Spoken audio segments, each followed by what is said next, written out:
So let's teach you how to build a mono dark team as quick as I can. With a lot of people probably pulling Dark Finn and Dark Kayn recently and getting more dark units for themselves, I wanted to explain some stuff about mono dark. So let's talk about this real quick. The biggest strength about mono dark is that it does damage. The biggest weakness to mono dark is that it does not survive anything.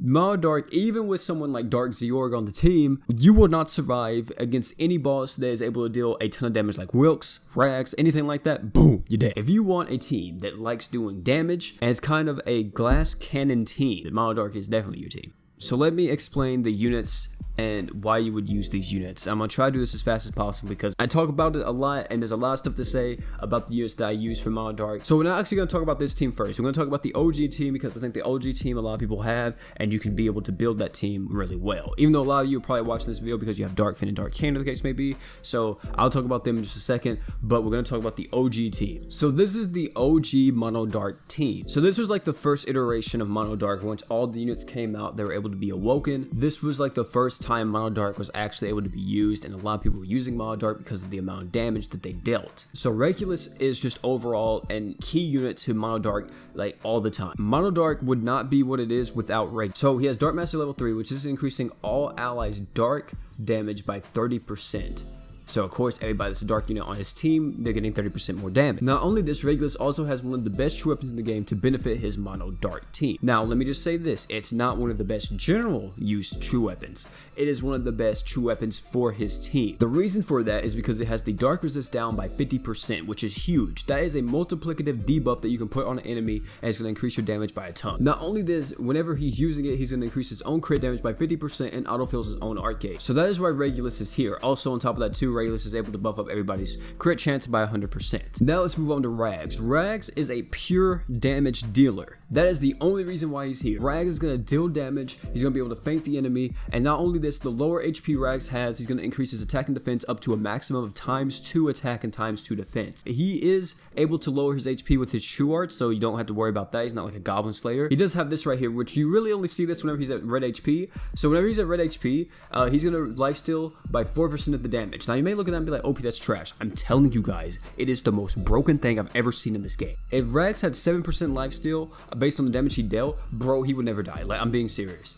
Rags is able to just instantly heal up no matter what. It's insane because the amount of damage that he's able to deal on this team, whenever he heals, he just insta heals himself all the way back up to full, and you're like, oh my god. Now moving on to Dark Malia. Now Dark Malia is a unit that is very similar, not I want to say very similar, but she kind of fills a similar role to how Water Malia is. Now Water Malia of course came after Dark Malia, but they both, you know, buff up their main mono team by a lot. Now Malia does the same for mono dark. Now mono dark is really good because she is able to buff up magic damage by 50% with her true art, which is really good. But however, that really only benefits one person on this team, which is Rim. Now Rim doesn't deal as much damage as Regulus and Rags because that's just how it is, unfortunately. Dark Malia deals a lot of damage herself, so it kind of makes up for it. Also, she has the amazing time stop mechanic, which can save you so much in certain fights. Now we have Awoken Rim. Now Rim herself is extremely top tier. The reason why Rim is so good, for one, is her slots. Her slots are amazing. Her slots are made to where it can be used in any situation on any team, and it's really good. Just her slots alone are top tier. Not only this, she also has her normal art. Her normal art is probably one of the best normal arts in the entire game because you don't use Rim for her true art. A lot of people ask me this whenever they start playing the game. Why is Rim so good? Why do people value Rim so much? It's because of this. She's able to increase damage of enemies weak elemental by 40%. If you fight a light boss and you use her normal art, she's going to reduce the light boss's dark resist by 40%. Light boss's dark resist, she's a dark unit, she deals more damage. Her being on mono dark against a light boss, the entire team's going to deal more damage. Plus, you have to also consider the fact that we have Regulus with his true weapon, which is going to reduce the enemy's dark resist by 50% no matter what. Also, another reason why she's so good is because she reduces the enemy's attack and defense by 35% for 15 seconds. This is one of the best abilities in the entire game because reducing the enemy's attack is huge for any team that she's on, because being able to do that is able to give your team so much more survivability. And overall, this team was just really good whenever it first came out. Whenever everybody got awoken back in the day and this team first came out, this was like the team that everybody used. Everybody had this team. Everyone wanted Rags, everyone wanted Regulus, everyone wanted Malia, everyone wanted Rim because it was just so good. this team was able to nuke and just insta-kill most fights in the game. You didn't really have to worry about the con at the current point in time of them dying, because if you dealt enough damage, who cares? However, of course, this team has fallen because, you know, there has been other units that have came out. We have units like Vox, Berwick, stuff like that, giving you more survivability and a damage at the same time. But Mono Dark, I feel like, still doesn't lose its like flair to it. I think it still has like its flashiness because you are still able to deal tons and tons of damage. I don't know if like Mono Dark is still like the hardest hitting team in the game. It could be now with Dark Kane. So that is the OG Mono Dark team. You can probably build this team no matter what, because more than likely you have these units. I don't see why you wouldn't unless you haven't been playing the game for that long. If you've been playing the game for about a year, maybe even 2 years ever since launch, you definitely have all these units. But I feel like everybody has a good chance of having most of these units. So if you're looking at this video trying to build a Mono Dark team for, let's say, the mono floors, then this would probably be the team that I would go with starting out. But however, let's talk about if you have the boys, the lads. Now, let me just say too, it's unfortunate that we don't have everybody that JP has.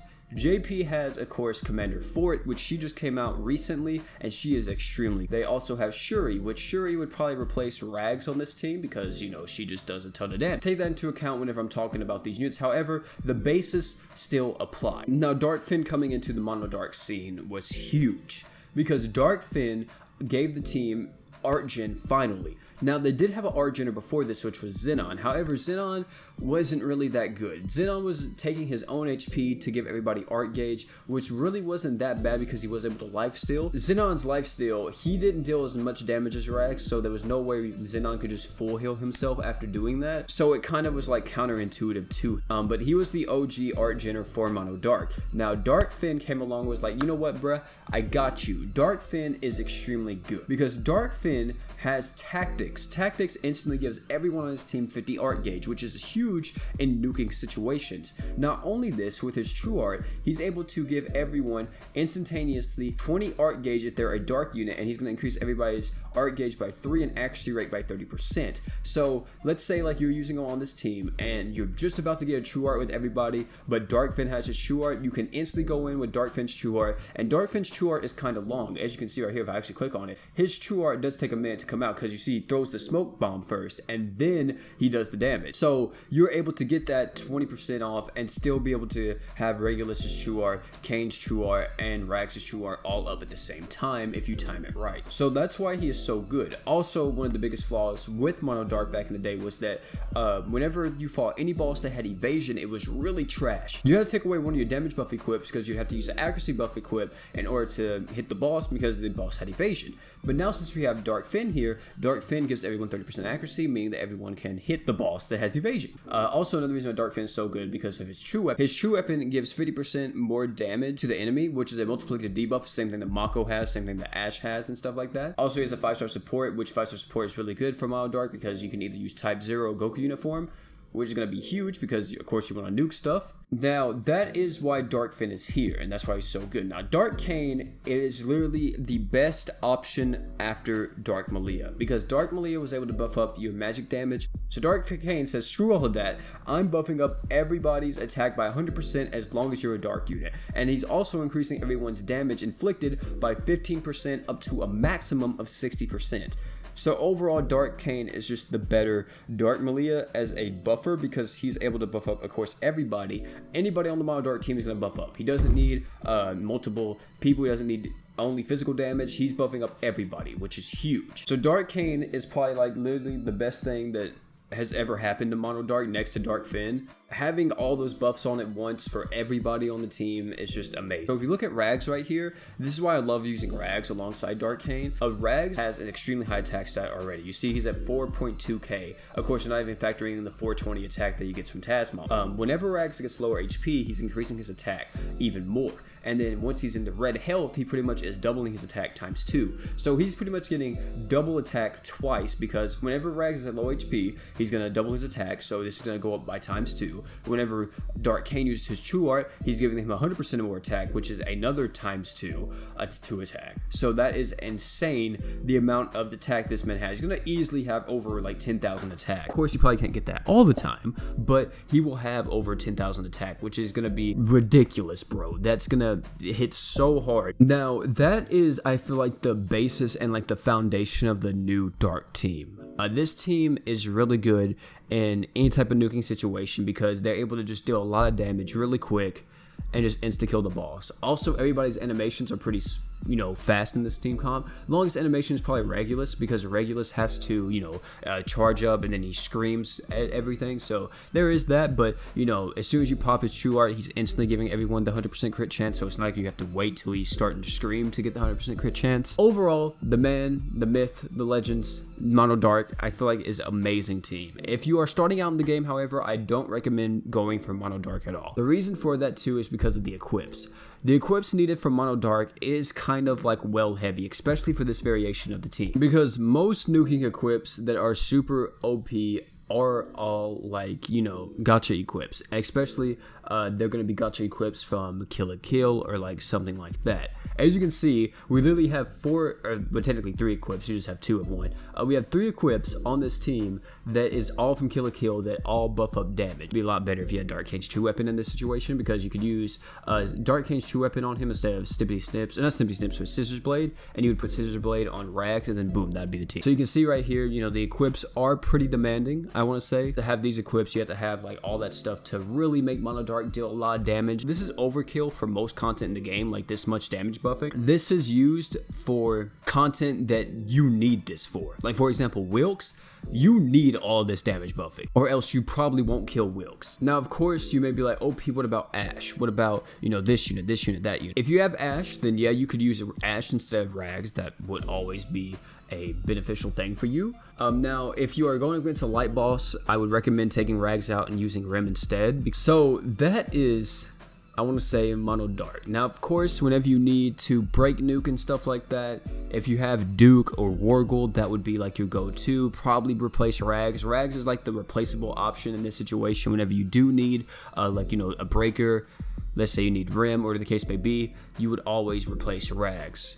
Because Rags, like I said, he's just a damage dealer. He's not doing anything else. He's just dealing damage. This team will deal some damage. So that is how I build Mono Dark teams, guys. Thank you all for coming out. As you can see, it's a very micromanage heavy team, because you need the right equips, you need the right units, you need all that stuff to really make this team perform the best it can. So guys, thank you all for coming out. It's been your boy OP.